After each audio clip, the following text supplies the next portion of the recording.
I heard the laughter before I saw them.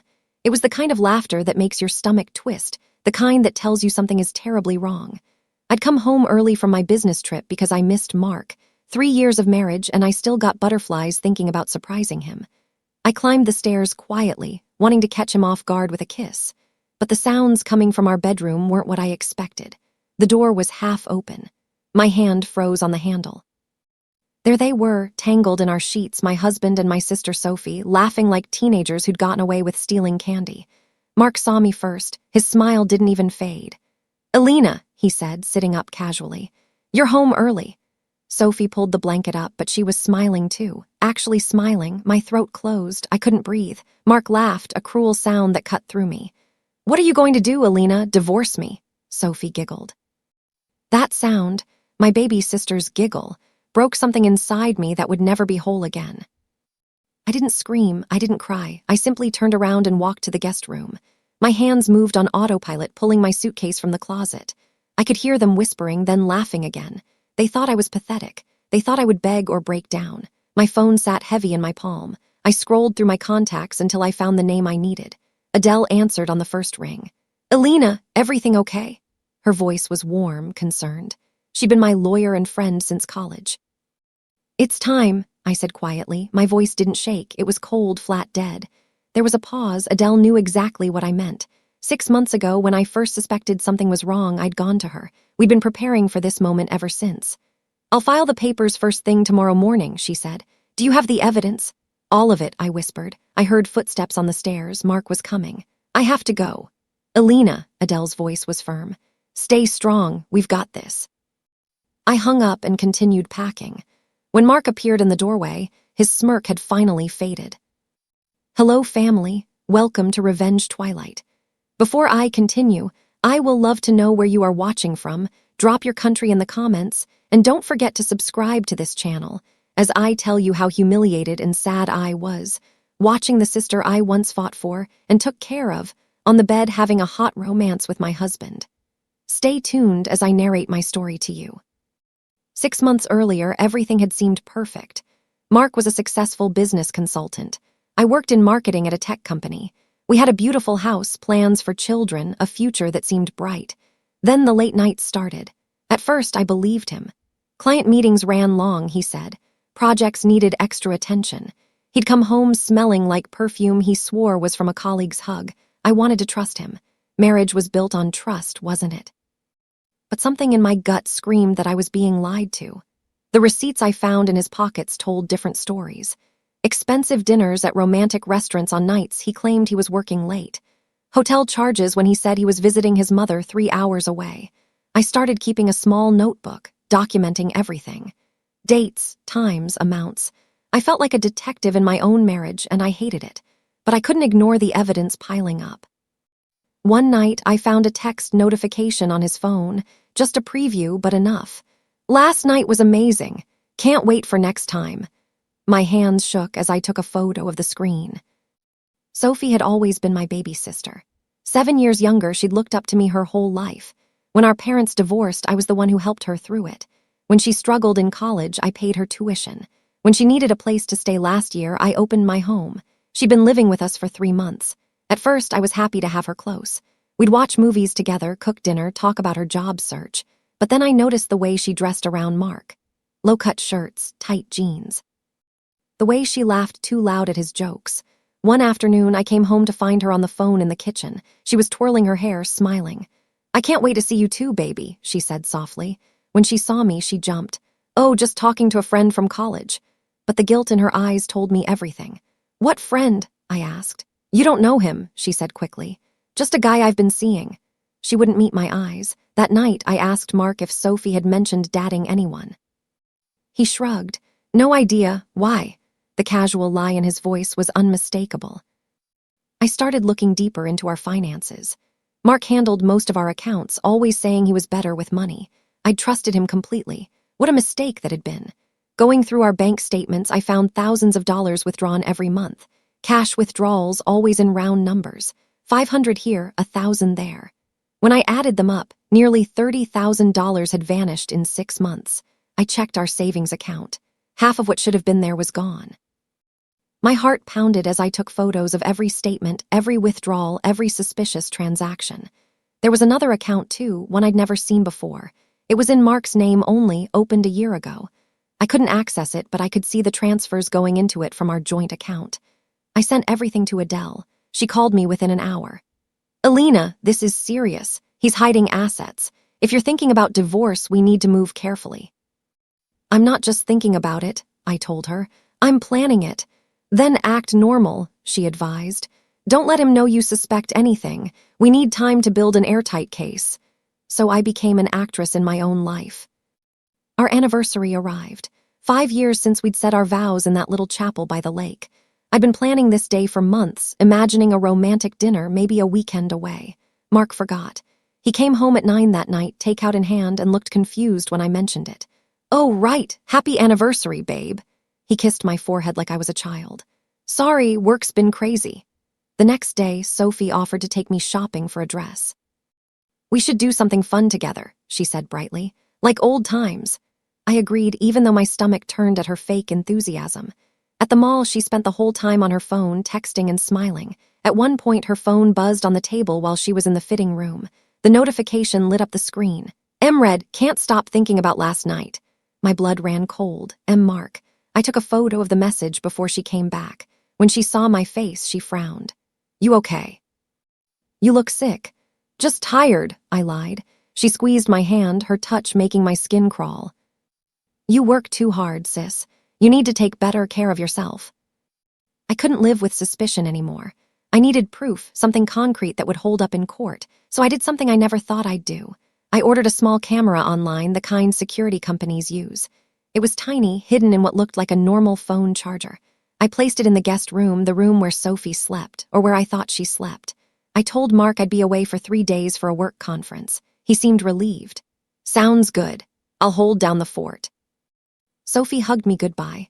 "Have fun, don't work too hard." The conference was real, but I couldn't focus on any of it.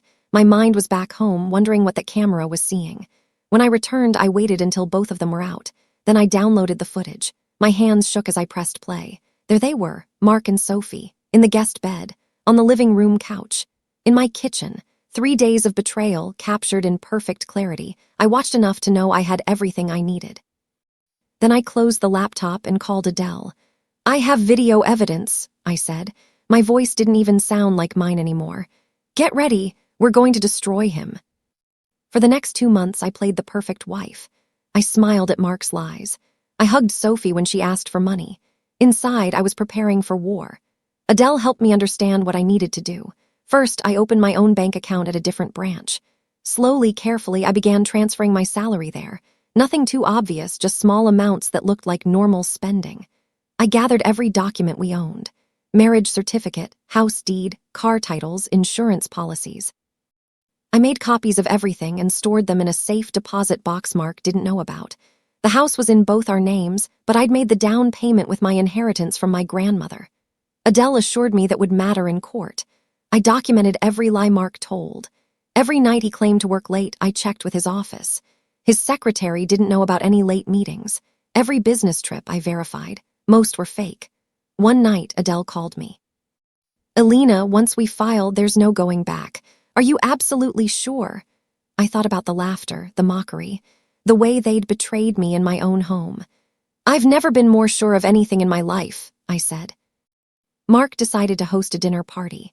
Both our families, some friends, a celebration of nothing in particular, or maybe it was a celebration of how well he was fooling everyone. I played my part perfectly.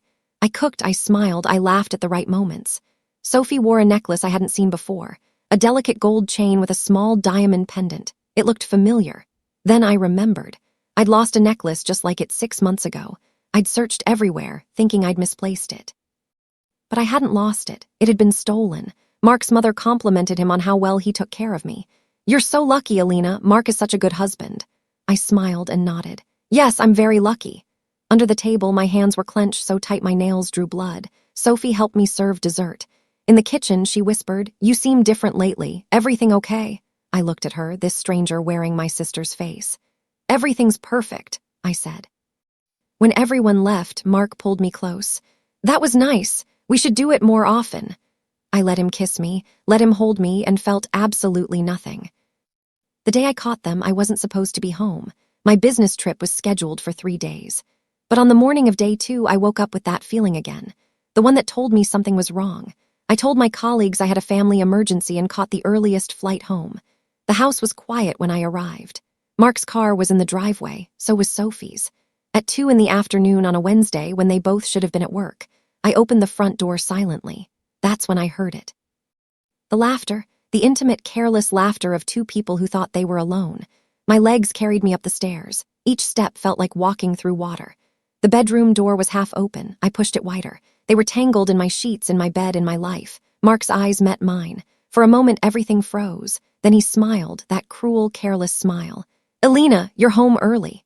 Sophie grabbed the blanket, but she was smiling too, actually smiling at me.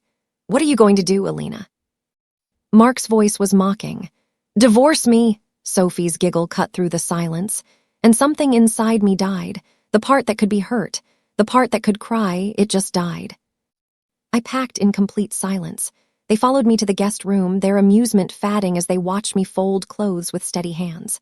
"Alina, come on," Mark said. "Don't be dramatic." I didn't answer. I didn't even look at him. "It's not that serious," Sophie tried. "We were just having fun. You're overreacting." I zipped my suitcase closed. The sound was loud in the quiet room. Mark moved to block the door. "You're not actually leaving. We need to talk about this like adults." I picked up my phone and made the call that changed everything. Adele answered immediately. "I'm ready," I said. "File everything." Mark's face changed. The smugness drained away, replaced by confusion. "Who are you calling?" I brushed past him without a word, rolling my suitcase down the stairs. Behind me, I heard Sophie's voice, higher now, worried. "Mark, what's she doing?" "I don't know," he said. He sounded scared. Good. I walked out of that house and didn't look back. As I put my suitcase in the car, my phone buzzed. A text from Adele. "Papers will be served tomorrow morning. Account freeze in effect at midnight. You've got this." I drove to her office, and for the first time in 6 months, I finally let myself breathe. Mark came home that night expecting me to be gone temporarily. Maybe at a hotel, cooling off. Ready to talk it out, forgive him, move on. Instead, he found the house exactly as he'd left it. Except for one thing. When he tried to use his credit card for dinner, it was declined. Confused, he tried another one. Declined. His banking app showed all joint accounts frozen. No access. The house alarm had been changed. His code didn't work anymore. He called me 17 times. I didn't answer. At 8 the next morning, there was a knock on his door. A process server stood there with a thick envelope. Divorce papers. Mark's hands shook as he read them. The petition cited adultery, emotional abuse, and hidden assets. It included detailed financial records showing his theft from our joint accounts. It referenced video evidence of his affair with my sister. In our home, he called Adele's office. She refused to speak to him. He called me again. I blocked his number. By noon, Sophie was calling too, crying, begging me to answer. I blocked her as well. That afternoon, I met with Adele in her office. She smiled for the first time since this began. "He's panicking. His lawyer already called asking to negotiate." "No negotiations," I said firmly. "I want everything I'm legally entitled to." Sophie's life fell apart next. I hadn't planned for it specifically, but karma has a way of working itself out. Our mother called her the day after the divorce papers were served. I told our mother everything, sent her copies of the evidence. The phone call was short. "You're no daughter of mine," our mother said to Sophie. She hung up and never spoke to her again. Sophie tried to explain, to justify, to blame me for being a bad wife. Nobody believed her. Family friends who'd known us since childhood cut her off. Her social media filled with angry messages. One of my friends worked in HR at the company where Sophie had finally landed a job. I didn't ask her to do anything. But somehow, screenshots of Sophie's text messages with Mark ended up in her boss's inbox. The messages where they mocked me, where they laughed about fooling everyone, where they planned their next meeting. Sophie was fired for unprofessional conduct. She called me, sobbing. "Alina, please, I'm sorry. I made a mistake. You're my sister." I listened to her voicemail once. Then I deleted it. Mark tried to use her as a shield, claiming she seduced him. Sophie fought back, leaking his financial information to prove she wasn't the only guilty one.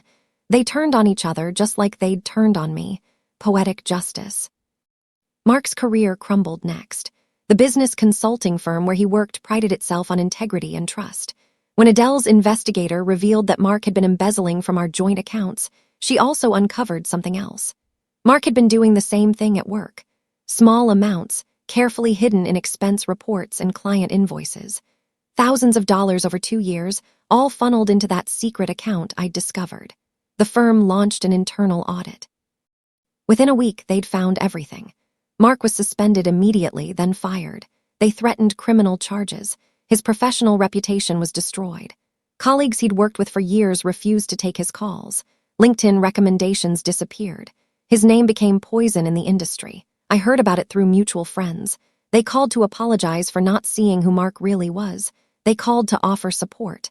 One of Mark's former friends told me, "I always thought he was a good guy." "I'm sorry we didn't protect you better." I appreciated their kindness, but I didn't need protection anymore. I'd learned to protect myself. Mark's fancy car was repossessed. The lease was in his name, and without a job, he couldn't make payments. He had to move out of our house when the divorce was finalized. Watching him fall felt like justice finally being served. The story went public in a way I never expected. A local blogger who covered social issues somehow got hold of the basics. Local businessman's affair with wife's sister exposed in dramatic divorce. The article didn't name names, but everyone in our circle knew exactly who it was about. Photos emerged. Someone had snapped pictures of Sophie leaving Mark's new apartment. Her face was visible, red and puffy from crying. The humiliation was complete and public.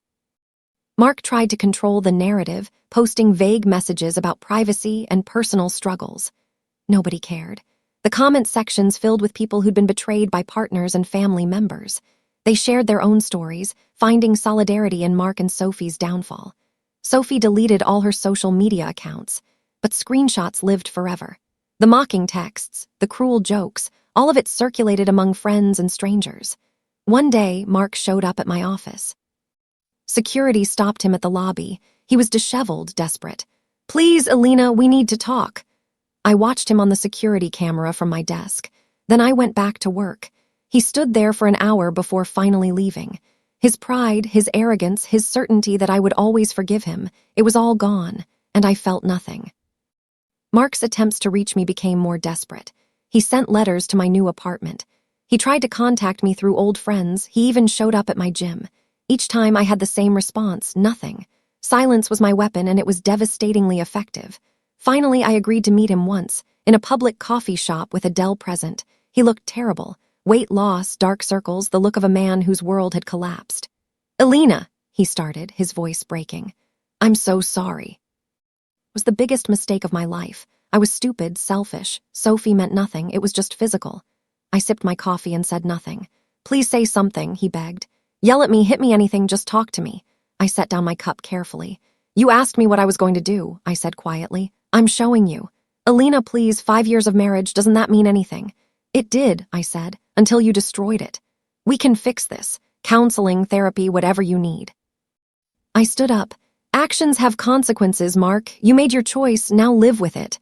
I walked away while he was still calling my name. Adele followed, squeezing my shoulder. "That was perfect," she said. I didn't feel perfect, but I felt free. Sophie's revenge on Mark was almost as satisfying as mine. After he threw her under the bus publicly, she decided to take him down with her. She went to the media with everything. Bank records showing his embezzlement. Text messages proving he'd pursued her, not the other way around. Evidence of other affairs he'd had before her. She painted herself as another victim of his manipulation. It wasn't entirely true, but it was effective. Mark's reputation went from damaged to completely destroyed. The criminal investigation into his work embezzlement intensified. Prosecutors contacted me, asking if I'd testify about his financial deception at home. "Absolutely," I said. Sophie tried to apologize again, this time through our mother's friend, since our mother refused to speak to her. "She says she was manipulated. She says she's sorry." I thought about that for a long time. "Tell her," I finally said, "that sorry doesn't fix broken things, it just acknowledges they're broken." Sophie moved away 3 months later. I heard she went to stay with an aunt in another state, trying to escape the scandal. Mark sent her angry texts blaming her for everything. She changed her number. They'd been so sure they were untouchable. They'd laughed at me, mocked my pain. Now they couldn't even stand to look at each other. The court date arrived. I dressed in white, a deliberate choice. It represented my new beginning, my clean slate. Mark showed up looking haggard in a wrinkled suit. His lawyer looked uncomfortable. Probably because they had no defense. Adele presented our case methodically. The video evidence of the affair. The financial records showing asset hiding and theft. Testimony about emotional abuse and manipulation. Character witnesses who spoke about my reputation and work ethic. Mark's lawyer tried to argue. He claimed I was vindictive, that the affair was a mistake but didn't warrant such harsh consequences. The judge, a woman in her 60s with sharp eyes, looked unimpressed. "Mr. Morrison," she said. "Wait, I catch myself. His name was different." "Mr. Pierce," the judge said. "You committed adultery with your wife's sister in her home. You stole marital assets and hid them. You've shown no remorse until facing legal consequences. This court finds in favor of Mrs. Pierce." I got the house, most of the savings that remained. My retirement accounts, which I'd always funded primarily myself. Mark got his personal belongings and his debts. The divorce was finalized that day. I walked out of the courthouse feeling lighter than I had in years. Free, clean, whole. My new apartment was small but mine. The walls were cream-colored, waiting for me to choose paint. The windows overlooked a small park where children played. Everything in it I'd chosen myself. No compromises, no considering someone else's taste. Just mine. I bought new furniture. Not expensive designer pieces like Mark had insisted on. Comfortable things. A soft blue couch. A reading chair by the window. Plants that I actually remembered to water. Friends visited, bringing housewarming gifts and encouragement. "You look different," my best friend Cara said. "Peaceful." "I feel different," I admitted. "Like I can finally breathe." I started a small project, something I'd always wanted to do. A support group for women going through betrayal by partners and family members. We met twice a month in a community center room. Women came, some crying, some angry, all broken in similar ways. I shared my story. How I'd documented everything. How I'd stayed calm. How I'd won. "You don't have to scream to be heard," I told them. "You just need to be smart and patient." The group grew. Women found strength in sharing their stories. Some left abusive relationships. Others learned to set boundaries. I found purpose in helping them. Sophie tried one more time to reach me. She sent a long letter, handwritten, full of apologies and regrets. She blamed herself, then blamed Mark, then blamed our childhood and our parents' divorce. She said she was in therapy. She said she understood if I never forgave her. "I lost my sister and it's the biggest regret of my life," she wrote. I read the letter twice. Then I put it in a drawer. Maybe someday I'd respond. Maybe I'd forgive her. But that day wasn't today or tomorrow or any time soon. Forgiveness wasn't something she could demand or I could force. It had to come naturally if it came at all. Our mother asked me once if I'd consider talking to Sophie. "She's family," she said gently. "I know you're hurt, but she's still your sister." "She stopped being my sister when she slept with my husband," I said. "Family doesn't do what she did." My mother sighed but didn't push. She'd made her choice to cut Sophie off too. The consequences of betrayal rippled through all of us. Sophie remained alone, cut off, a cautionary tale. I heard she was working at a grocery store in her new town, using a different last name, trying to disappear from her old life. I didn't feel sorry for her. She'd made her choices. These were the results. Mark's decline continued. Without his career, his reputation, or his money, he spiraled. I heard updates through mutual acquaintances, though I never asked. He'd moved into a cheap apartment across town. He worked odd jobs, retail, delivery services, whatever he could find. Nobody would hire him in his old field. His professional network had completely abandoned him. The criminal charges for embezzlement were still pending. His lawyer was trying to negotiate a plea deal, but prosecutors were pushing hard. He faced possible jail time. One night, months after the divorce, I was featured in a local news segment about my support group. The reporter interviewed several women I'd helped. She interviewed me about overcoming betrayal and finding strength. The segment aired during prime time. I looked confident, peaceful, successful. Everything Mark had tried to take from me. A friend told me later that Mark had been at a bar when it aired. He'd seen me on the TV above the counter. He just stared at the screen, his face blank.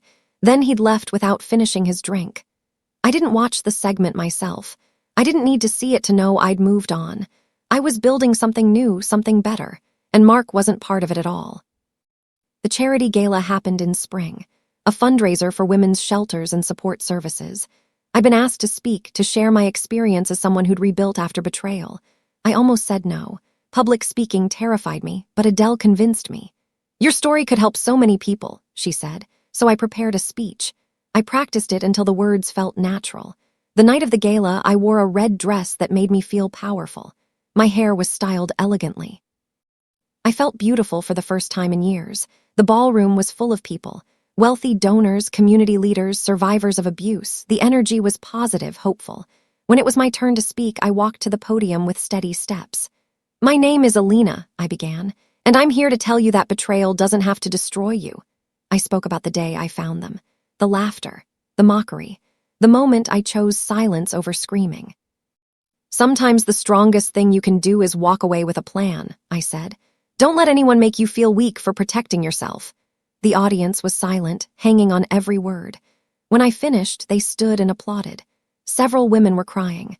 After the speech, people approached me with their own stories, thanking me, telling me I'd inspired them. I felt proud, not of the pain I'd endured, but of what I'd built from it. After the gala, I stood outside getting fresh air. The spring night was cool and perfect. I felt content in a way I hadn't felt in years. "Alina!" The voice behind me made my entire body tense. I turned. Mark stood there in an ill-fitting suit, looking older than his years. His presence was jarring, like seeing a ghost from a past life. "What are you doing here?" I asked calmly. "I was invited," he said quietly. "A friend didn't know about everything." We stood in silence. He looked at me with something like awe. "You look incredible," he finally said. "Your speech was amazing. You've really moved on." "Yes," I said simply, "I have." "Alina, He stopped, swallowed hard. "Can we talk, really talk? I need to tell you how sorry I am." I looked at him, this man who'd once been everything to me, this stranger who'd destroyed my trust, my family, my peace. I felt nothing. No anger, no hurt, no love, just nothing. "What are you going to do now, Mark?" I asked softly. His eyes widened. He recognized his own words thrown back at him. "Laugh!" He flinched as if I'd hit him. Before he could respond, a car pulled up. Kyle, the kind man I'd been seeing for 2 months, stepped out. He smiled when he saw me. "Ready to go?" Kyle asked. I smiled back. "Absolutely." I walked past Mark without another glance. As Kyle opened the car door for me, I heard Mark call my name one last time. I didn't turn around. Kyle drove me home through the quiet city streets. We'd met at a coffee shop 3 months after my divorce was finalized. He was patient, understanding, everything Mark had never been. "You okay?" he asked, glancing at me. "That guy seemed intense." "Just someone from my past," I said. "Nobody important." "Your speech was incredible tonight," Kyle said. "I'm proud of you." Those simple words filled me with warmth. Someone was proud of me, not for being quiet or accommodating or forgiving, but for being strong. At my apartment, Kyle walked me to the door. "You want company or do you need space?" he asked. "Company," I decided, "if you don't mind." We sat on my couch drinking tea, talking about everything and nothing, about his work as a teacher, about my plans to expand the support group, about a vacation we might take, normal things, healthy things. When he left that night, he kissed my forehead gently. "Thank you for letting me be part of your life." I watched him go, feeling grateful for second chances, for the life I'd built from ruins, for the strength I'd found in my darkest moment. Mark and Sophie had tried to break me. Instead, they'd rebuilt me into someone stronger than before. Sometimes people ask me if I regret how I handled everything, if I wish I'd fought more publicly, screamed more, made a bigger scene. The answer is always no. Silence was my power. Strategy was my weapon. I didn't need to scream to be heard. I just needed to act with precision and patience. Mark is still dealing with his legal troubles. Last I heard, he took a plea deal for the embezzlement charges. Probation and restitution payments that will take him years to pay off. Sophie is still gone, living her quiet life of shame somewhere far away. Our mother asks about her sometimes but doesn't push me to reconcile. I've built something beautiful from the ashes of my old life. The support group helps dozens of women every month. My career is thriving. I have friends who love me, a partner who respects me, and peace that nobody can take away. The other day, I was cleaning out old boxes and found a photo from my wedding. Mark and I were smiling, looking so happy and in love. I studied it for a long moment. Then I threw it away. That person, that life, that version of me who believed in forever with him, she's gone. In her place is someone stronger. someone who knows her worth, someone who won't accept betrayal with a smile. Sometimes silence is the loudest revenge. Sometimes walking away with a plan is the strongest thing you can do. And sometimes, the best way to move on is to build a life so beautiful that your past can't touch it. That's what I did, and I've never looked back. If you love this story, kindly subscribe to this channel and stay tuned as I bring more interesting stories to you.